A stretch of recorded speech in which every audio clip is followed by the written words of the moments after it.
At dumako naman po tayo dito sa nakakamiss na sino? Nakakamiss na po si Benjamin Magalong. Abay, tahimik si Benjamin Magalong. Bakit naman tahimik? Kasi nga po, simula nang nabuko siya, na DDS siya. At kasi nga po, simula nang nabukos na, kasama siya sa tukhangan. Simula po na nabuko, na siya mismo naglaglag sa sarili niya, nakasama po siya sa war on drugs. Oh, tahimik na. Mabait po tayo ngayon, Novi, Green Day, Ram J. Kaya mabait tayo ngayon. Shoutout sa inyo. Weng Sabal. Jerry Orunyon.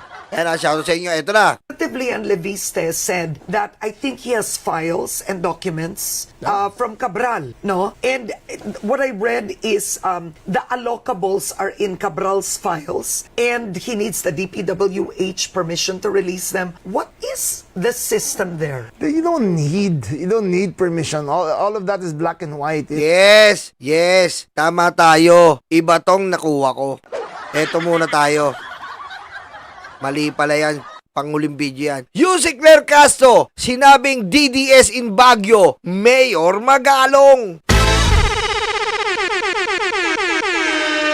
At napag-alang nga po ni Yusek Claire Castro na si Magalong ay isang DDS. Bakit ba? Kasi, di ba, siya nagsabi na siya ay involved sa war on drugs. Di ba? Oh, eto pa. Kaya mataas ang rating ni President Duterte. Ang iniisip ko, yung mga nasa survey ng mga tao, takot lang. No? Takot lang. And then when I started campaigning and doing the house-to-house, tinatanong ko yung mga tao, sinong gusto nilang presidente? O, kita mo? Si Magalong po, hindi lang mayor, hindi lang po whistleblower,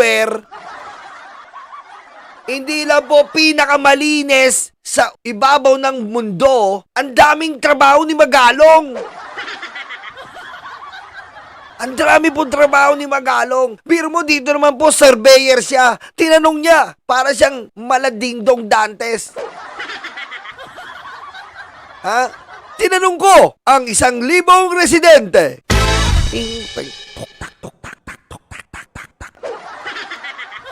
Sino ang gusto mong presidente? Ito ang Family Feud. Kalahin mo si Magalong, papalitan pa si Dingdong Advantage. Anong pangalan niya? Dingdong Advantage. Carbon copy ni Dingdong Dantes. Ayan po, sabi, pakinggan niyo po ulit ang sabi ni Dingdong Advantage. No? Takot lang. No? And then when I started campaigning and doing the house-to-house, Doing the house-to-house. Nagsisurvey po si Dingdong Advantage. tinatanong ko yung mga tao, Tinatanong sinong niya. gusto nilang presidente? Sino ang gusto mong presidente? Nandito ka sa Family Food. Diba? Nag-house to house siya. House to house. Ganun po kalupit si Magalong. Siya rin po nakakaalam ng buong budget ng Congress na hanggang ngayon hindi niya sinasabi kung sino. Ang kilala lang niya po, si Romualdez. Si Romualdez lang ang kilala niya. Pakinggan natin ang house-to-house tour ni Magalong. Ang taas ng rating ni Presidente, Ang taas daw ng rating ni Presidente. Wow! ni PRRD. Ang first na reason is yung feeling of safety. Feeling of safety. Safety ka kasi hindi ka mabubuntis eh. Pipinggirin ka lang. Ikaw talaga.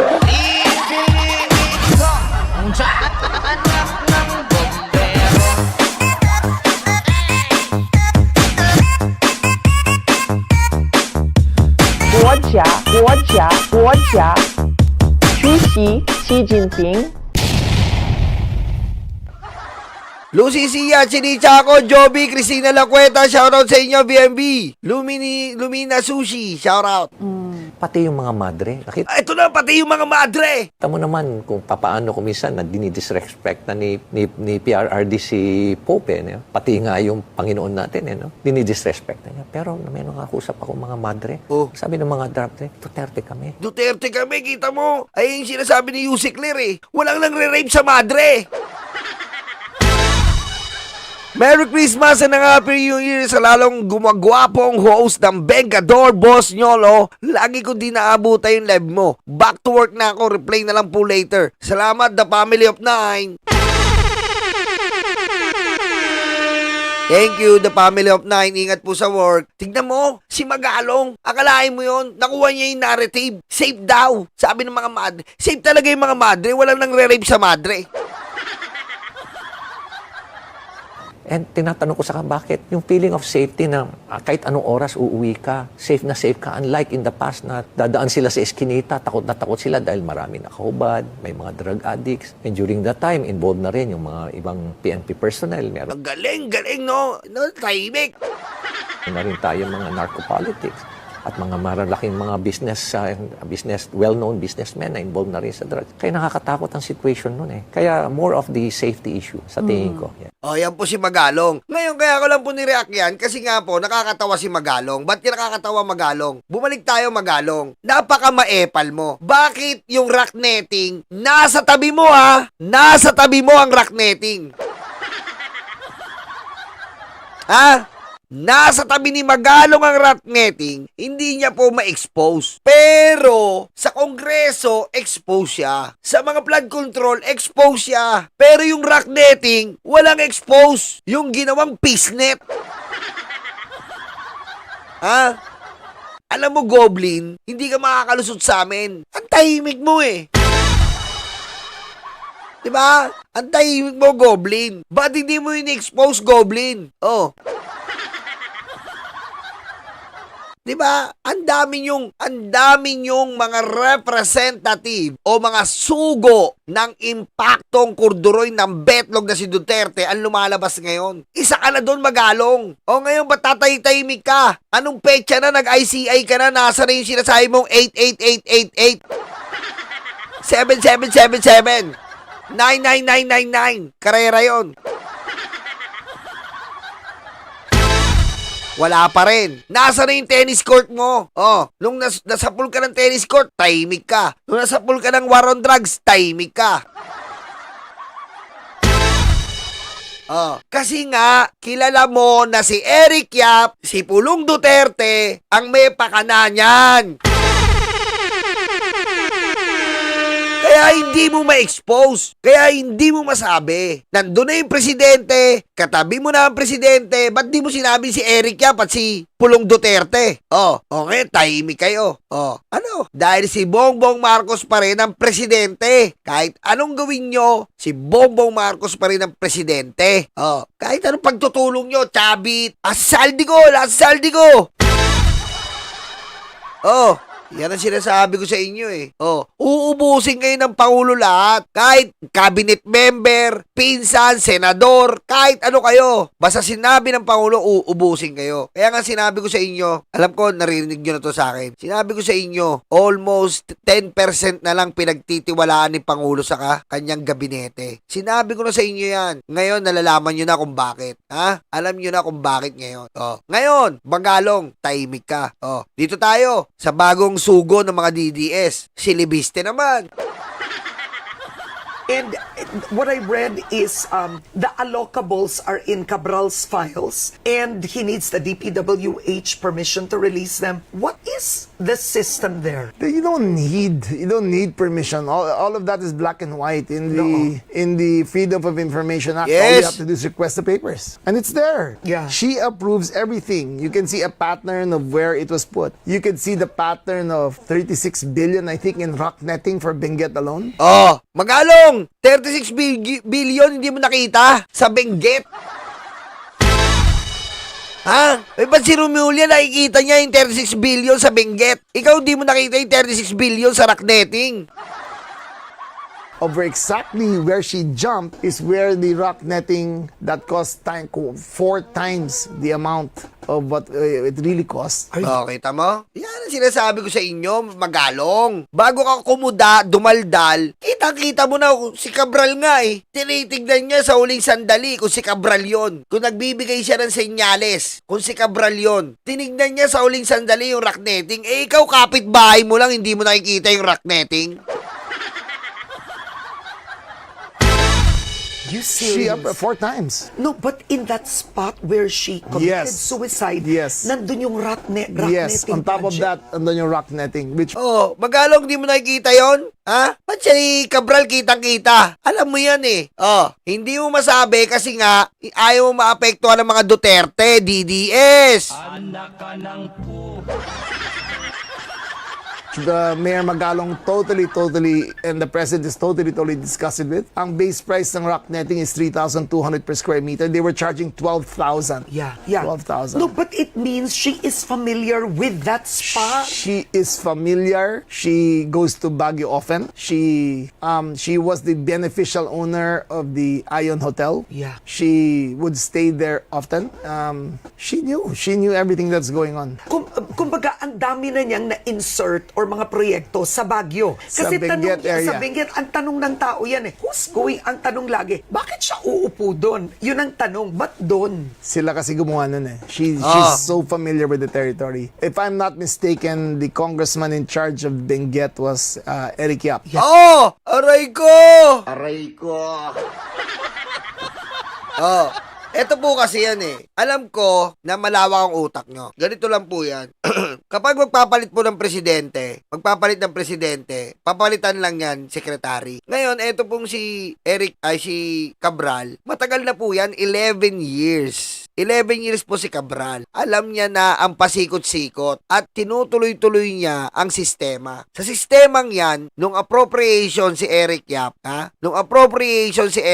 alam nila yan. Di ba? Alam nila yan na sila ang mandarambong. Kasabwat yan si Cabral. Alam ko, nakakapanlumo na matay si Cabral. Di pa natin sure kung patay. Pero wag nating ikalungkot yon. Tandaan nyo, sa bawat desisyon, nagdesisyon ka dyan. Ha? Nagdesisyon ka. Ngayon, nagdesisyon ka magnakaw sa pera ng taong bayan, pagdusahan mo yan.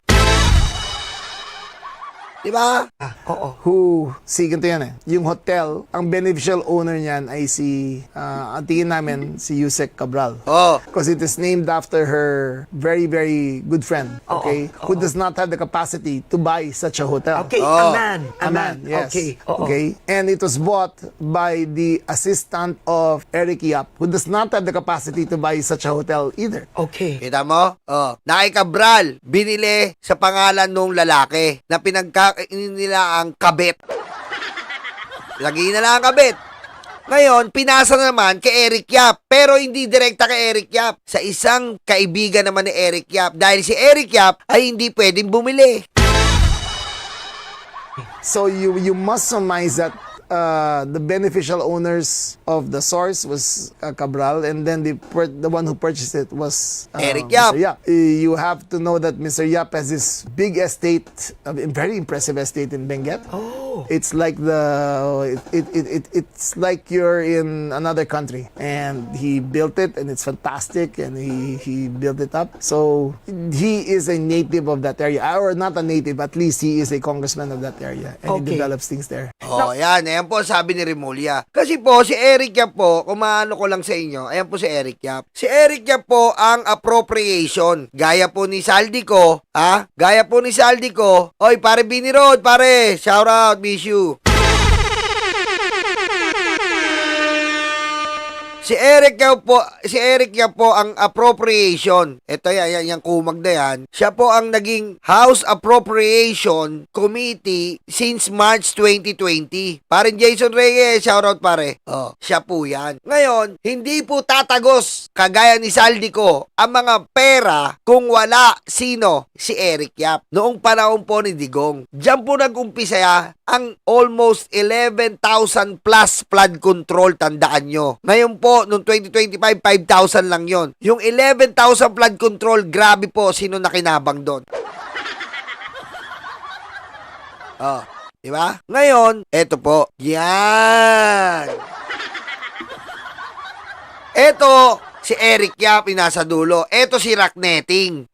Rock Netting. Si 51 billion. Kita mo kung gaano sila ka-close? Sinusungayang panipulong si Eric Yap. Best friend niya yan eh. Diba? Sinusungayang panipulong si Eric Yap. Pumapayag naman kasi nga close sila. Diba? Close sila. Oh.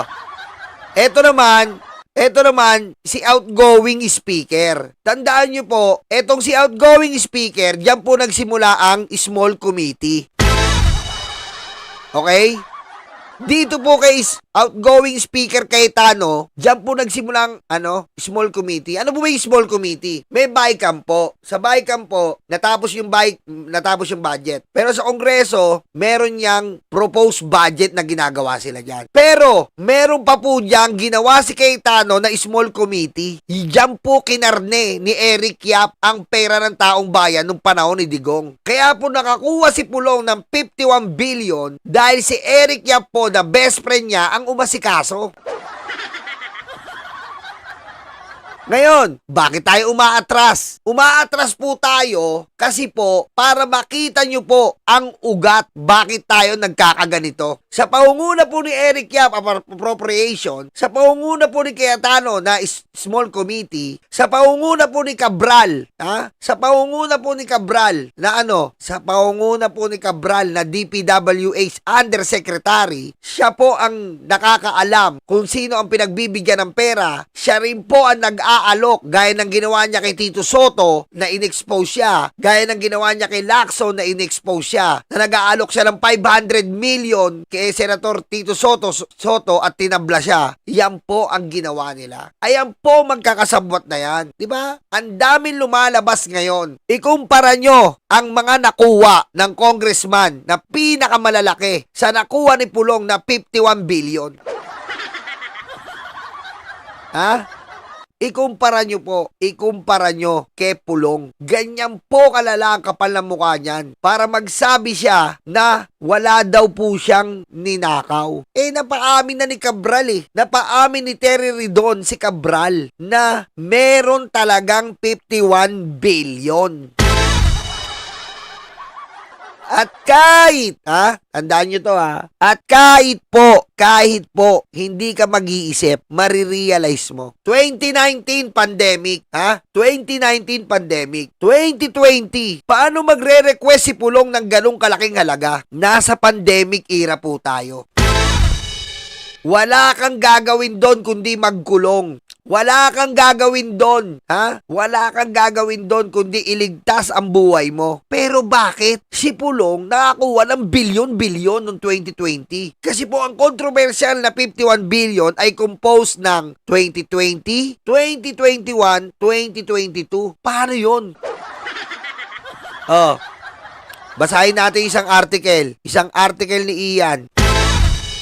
Nasa na yon? Ito. Pandemic era lockdown nation. People dying and yet may requested infra projects na bilyones ang halaga. The document points to the DPWH Budget Request 2020. Right in the middle of pandemic. Panahon na ang bansa ay takot, gutom at umaasa sa gobyerno. Hospitals overwhelmed, punong-puno. Frontliners exhausted, pagod na pagod. Ordinary Filipinos begging for ayuda. And that exact moment, the name Sara Duterte, Pulong Duterte, and Harry Roque surface in relation to DPWH budget request. Now pause. No one is saying this is a criminal conviction. Hindi tayo korte. But let's stop pretending this is a harmless trivia. Because during a national emergency, every peso matters. Tama po yan. Every peso counts. Every peso matters. Every peso is important kasi po, COVID. Delikado po ang COVID. And every influence matters even more. DPWH is not a charity. And it's not the one most powerful spending agency in government during the pandemic. Its budget meant survival for some, neglect of others. So when politically powerful names appear in that context, the public has the right, no, the duty to ask, why were politicians and presidential allies anywhere near DPWH request during a health crisis? Kita niyo po yan, post muna natin.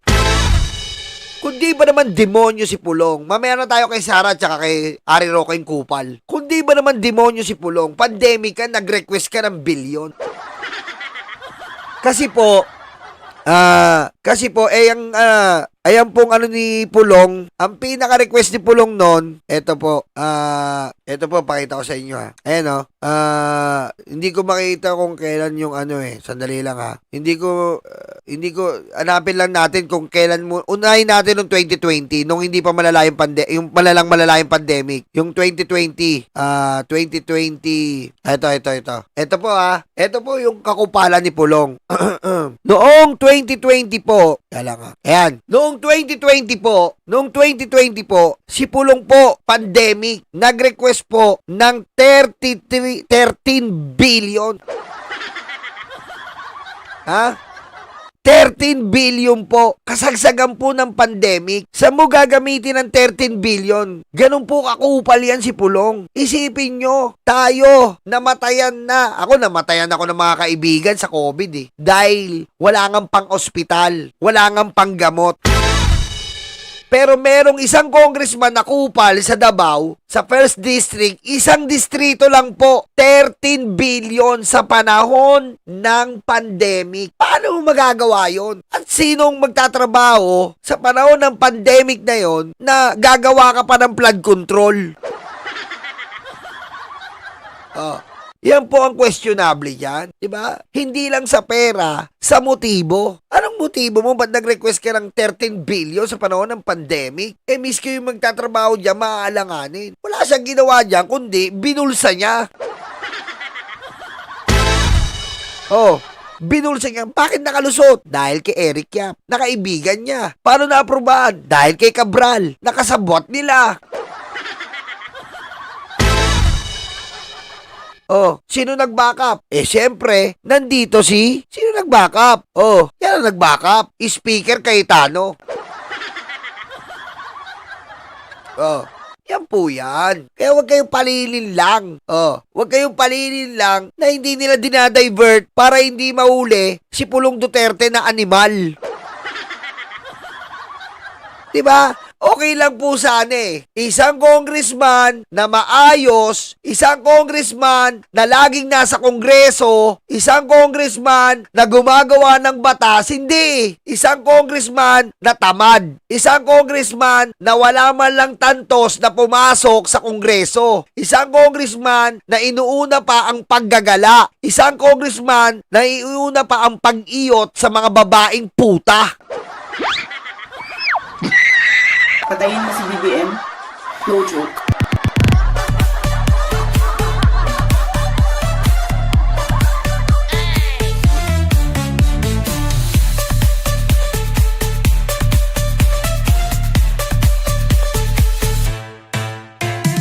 Diba? Okay lang sana na-justify mo, nakikita mo nagtatrabaho. Okay lang sana nakikita mo nakikipagtalastasan sa kongreso. Okay lang sana nakikita mo sa plenaryo nilalaban ng taong bayan. Wala Ang nilalaban niya, bakit hindi niya naiyot ang mga babae sa halagang 1,000? Putek, di ba? Yan ba yung congressman na sinasabi mong karapat-dapat tapos kumubra pa ng 51 billion noong 2020, 13 billion panahon ng pandemic? Di ba? Tuloy natin yung article. Who push? Sino daw nag-push? Who endorse? Who benefited? And why is there no loud demand from them for transparency? Di ba? Nakikita natin ngayon yung mga kongreso may 1 bilyon na. Sabihin natin 1 bilyon sila. Pero ito 51 billion po isang distrito. Bakit ayaw nyo imbestigahan? 51 billion isang distrito to. Ba't ayaw nyo imbestigahan? What's disturbing is not just the documents, it's the double standard. Kapag ibang pangalan lumalabas, galit na galit ang pusang inang DDS na parang krimen ng insertion. Pero ngayong idol na nila ang nakitaan ng insertion, biglang nananahimik. The silence is loud. Leadership during a national emergency is not just about speeches and press briefing ng kurduroy na betlog ni Duterte na tuwing madaling araw nagpe-press briefing dahil hindi pala makatulog dahil sa hayop na fentanyl niya. It's about staying away from anything that even smell like influence over public funds. If nothing was wrong, then transparency should be automatic. Ipakita nila Inday Sara at Pulong, Duterte at Harry Roque kung saan nila ginamit ang pondo ng bayan. If intentions were pure, audit should be welcome. If they truly cared for the people during COVID, then they should explain clearly and fully because the pandemic was not a normal time. It was a test of character. And history remembers who used power to serve and who stayed close to power while the people suffer.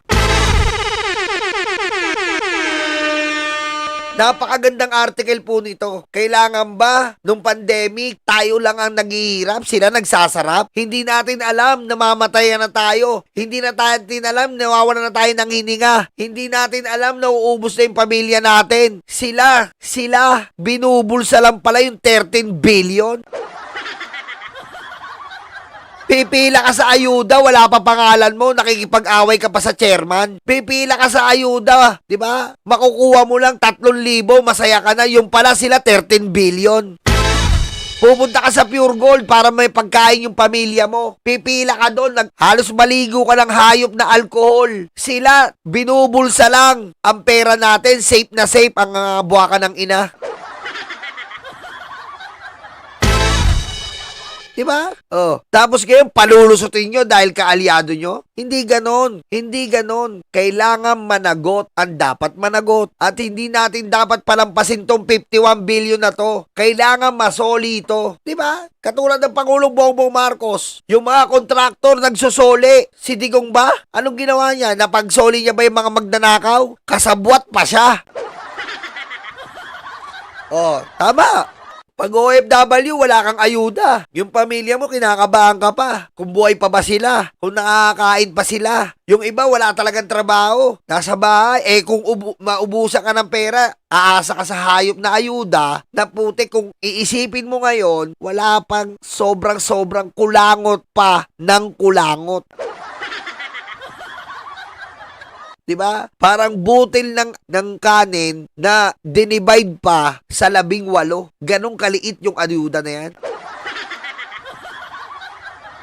Diba? Yan po ang pag-isipan natin. Huwag tayong pabubulag sa mga taong mga ganito. Kaya Eric Yap, mananagot ka. Kaya yan ang pinuntirya ng Pangulo. Dahil ang laki po ng pinera nito. At ngayon, questionable yung kay Cabral. Oh, yan ang tanong ng taong bayan. Inunan nyo ba si Cabral? Aray ko. Diba? Nagtatanong lang naman kami. Inunan nyo ba si Cabral? Para makalusot na ang mga kaalyado nyo lahat-lahat. Kasi pag nawala si Cabral, lusot na ang ibang Duterte Black. Kapag nawala si Cabral, lusot na tong mag-best friend. Lusot na tong dating speaker. Pero hindi kayo mananaig. Kasi nga si Digong, akala nyo hindi makukulong. O kita nyo, naglilimlim yung kurduroy na betlog doon sa dahig. Diba? Because everything happens for a reason. And in our situation right now, it happens for a reason. And the reason is you. And the reason is you. I found a way into you. A reason that I didn't know. A reason to all that I do. And the reason is you. Ayaw, hubastak. Diba, pare? Kaya nga, Jason Reyes, nandito ka, kaya napakanta ko ng hubastang. Ha? Pero itong nasa picture, hindi po yan ang bandang hubastang. Sila po ang balahubas! Nakaupo ako, lumalamon sila. Masasaya itong aking mga kaibigan. Abot kamay nila ang bunga ng puno. Dahil balik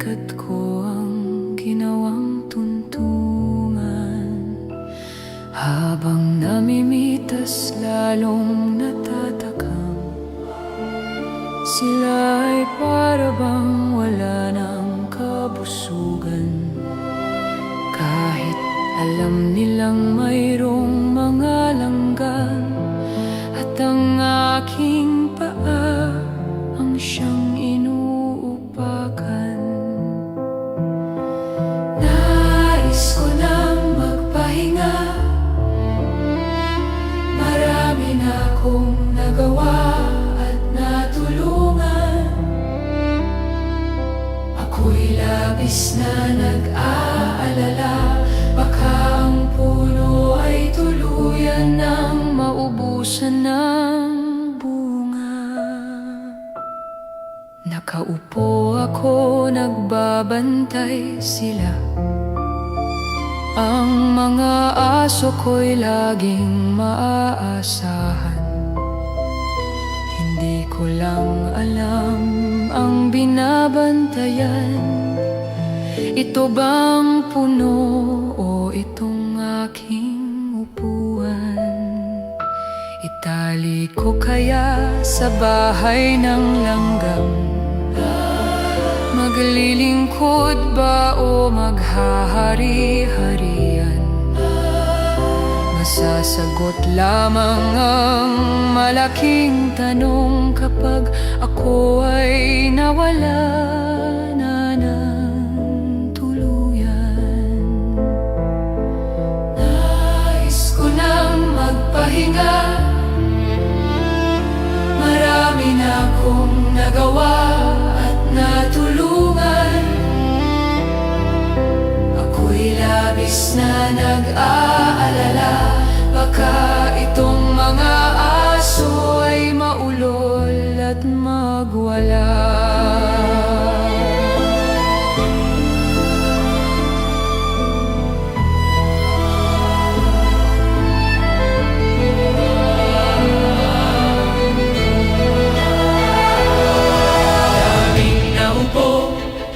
Walang solusyon, daming nangako, naging ilusyon.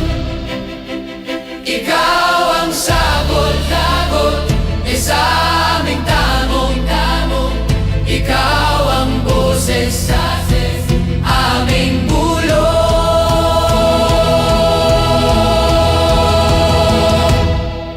Nilalait ka at sinisira ng kinakaya mo para sa bayan. Ikaw ang aming tagumpay, bonbon, walang kapantay. Nilalait ka at sinisira ng kinakaya mo para sa bayan. Ikaw ang aming tagumpay, bonbon, walang kapantay. Ang mga sugat, ikaw ang lumunas. Saradong isipan, ikaw ang nagbukas. Bayan, inuna mo, hindi banyaga. Gintong puso ay kahanga-hanga. Nilalait ka at sinisira ng kinakaya mo para sa bayan. Ikaw ang aming tagumpay, bonbon, walang kapantay. Nilalait ka at sinisira ang kinakaya mo para sa bayan. Ikaw ang aming tagumpay, bonbon, walang kapantay.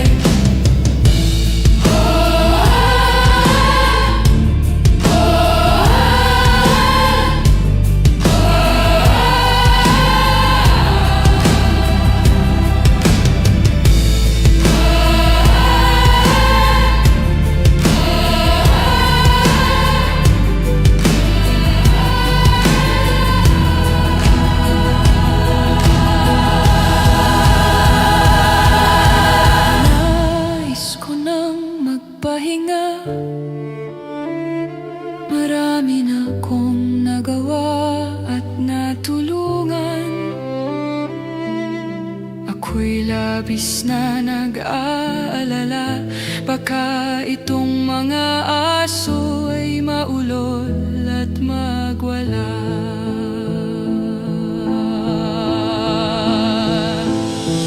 Nakaupo